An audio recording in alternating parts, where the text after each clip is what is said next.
Now it is your gate 1998. It is your gate 1998, 1988, 88. Okay.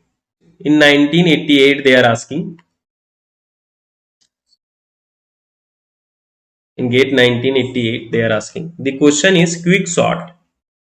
Quicksort is blank efficient. Quicksort is blank efficient than heap heap sort in the worst case. In the worst case. Now what is going to be what you are going to fill in this blank? Quicksort is efficient than heap sort in worst case. Tell me what you will put here in filling the blanks. See, in case of worst case, quicksort time complexity is big of n square. In case of heap sort, it is going to be n log n. Now, which is more efficient? In worst case, yes, quicksort is less efficient than heap sort in worst case. Yes, so it is going to be less efficient.